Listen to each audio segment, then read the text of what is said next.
सर्दियाँ आ जाएं और सरसों का साग ना बने, ऐसा तो हो ही नहीं सकता। स्वागत है आपका मेरी विंटर स्पेशल सीरीज के एपिसोड 2 में, जहां आज घर में फिर से आ रहा है एक प्योर देसी पंजाबी टच, सरसों का साग और मक्के की रोटी। तो चलिए शुरू करते हैं। इसके लिए मैंने यहाँ आधे किलो के लगभग सरसों का साग लिया है, जिसे बीन लिया है और साफ कर लिया है। इस साग में मैंने इसकी डंडियां नहीं ली हैं, केवल पत्ते पत्ते लिए हैं। इसके साथ ही मैंने 250 ग्राम के लगभग यहाँ पर पालक लिया है। सरसों के साग में थोड़ी सी करवाहट होती है, इसीलिए इसको सिंगल नहीं बनाया जाता, 2-3 साग मिलाकर ही बनाया जाता है। पालक के साथ साथ मैंने 125 ग्राम के लगभग बथुआ लिया है और इसके साथ साथ मैंने यहाँ मेथी ली है। मेथी आप ना भी अगर इसमें यूज करें तो भी ठीक चल जाएगा, लेकिन मैंने यहाँ 1 हैंडफुल के लगभग यहाँ मेथी ली है। हम इन सभी साग को अच्छे से धोकर निचोड़ने के लिए रख देंगे। तब तक हम इसका मसाला रेडी कर लेते हैं। तो मैंने यहाँ 2 हरी मिर्च ली है, 9-10 कलियां लहसुन की ली है और थोड़ा सा लिया है अदरक, इसे बारीक चॉप कर लिया है। इस साग का असली टेस्ट ही लहसुन के साथ आता है। तो यहाँ पानी भी अच्छे से निचोड़ गया है सभी साग का। इन्हें बारीक काट लेते हैं।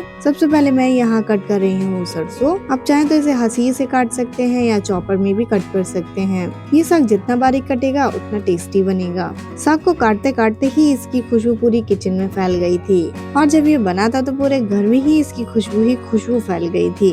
इसी तरीके से पूरे साग को मैं बारीक बारीक काट लूंगी। अब बारी है पालक की, तो पालक भी मैं यहाँ बारीक ही काट रही हूँ। अब बारी है दोस्तों बथुए की, तो बथुए को भी इसी तरीके से काट लेंगे। लास्ट एपिसोड में मैंने बथुए के पतौड़े बनाए थे, क्या आपने वो वीडियो देख ली? अगर नहीं तो उसका लिंक डिस्क्रिप्शन में है, आप जाकर देख लीजिए। सेम आपको मेथी भी इसी तरीके से कट कर लेनी है। तो यहाँ मैंने सारे सागों को कट करके एक जगह इकट्ठा कर लिया है और मिक्स कर लिया है। अब बारी है इसको बॉईल करने की। यहाँ मैंने सारे ग्रेन्स को एक कुकर में डाल दिया है और इसके साथ ही जो मिर्च, अदरक और लहसुन हमने ग्रेट करी थी उसे भी यहाँ ऐड कर देंगे। साथ ही ऐड करेंगे यहाँ नमक थोड़ा कम ही ऐड करिएगा। बॉइलिंग के लिए 1 गिलास वाटर। अब इसका ढक्कन लगाकर गैस पर 2 विसल आने तक कुक करेंगे। विसल आने के बाद गैस को करेंगे ऑफ और इसे ठंडा होने के लिए रख देंगे। जब तक ये ठंडा होता है तब तक इसके तड़के की तैयारी कर लेते हैं। मैंने यहाँ मीडियम साइज का 1 प्याज लिया है, 7 से 8 कलियां लहसुन की ली हैं और 2 इंच अदरक का टुकड़ा लिया है। अब इन सभी को बारीक बारीक चॉप कर लेंगे। यहाँ हमारा कुकर ठंडा हो गया है, अब इसे खोलते हैं। यहाँ साग हमारा अच्छे से गल चुका है। अब बारी है कड़ी मेहनत की, इसे गूंथने की।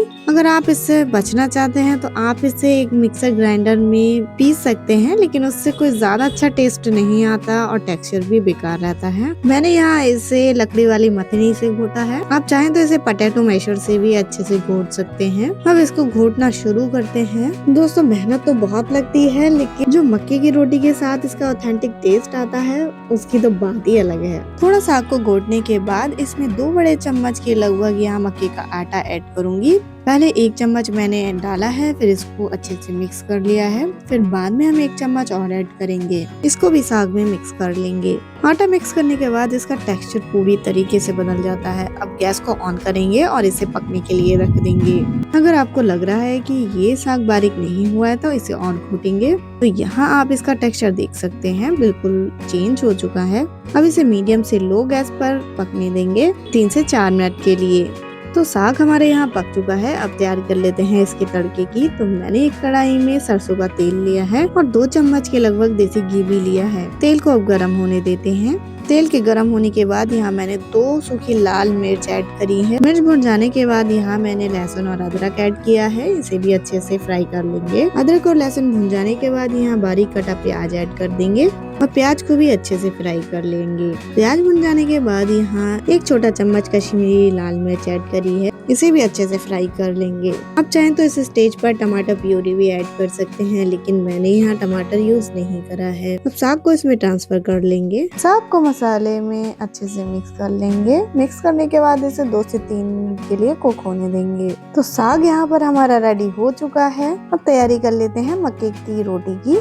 मैंने यहाँ लिया है मक्के का आटा और आटा लगाने के लिए मैंने यहाँ गुनगुना पानी ले लिया है। अब पानी को आटे में हल्के हल्के मिलाएंगे और इसका सॉफ्ट डो बनाकर रेडी करेंगे। आटा मलते वक्त हमें ध्यान रखना है कि इसे हथेली से अच्छे से रगड़ना है। आप इस आटे को जितना मसलेंगे हाथ से उतना अच्छी आपकी फूली फूली रोटी बनकर तैयार होगी। तो आटा हमारा लग चुका है। अब बना लेते हैं रोटी। आप इस आटे की चाहे कितनी पतली या मोटी रोटी बना सकते हैं और और इसे अच्छे से उठा भी सकते हैं। मैंने यहाँ पलोथन के लिए गेहूं का आटा लिया है, आप चाहे तो मक्के के आटे का भी पलोथन लगा सकते हैं। पहले रोटी को तवे पर सेक लेंगे, जैसे गेहूं की रोटी सेकते हैं ठीक वैसे ही सेकना है हमें। इसके बाद हमें इसे गैस पर सेक लेना है दोनों साइड से। आप भी इसी तरीके से मक्के की रोटी बनाइएगा, आपकी भी बहुत ज्यादा फूली फूली नरम रोटी बनेगी। तो रोटी भी हमारी यहाँ रेडी हो चुकी है, तो चलिए आइए प्लेटिंग कर लेते हैं। सबसे पहले हम यहाँ साग की एंट्री करेंगे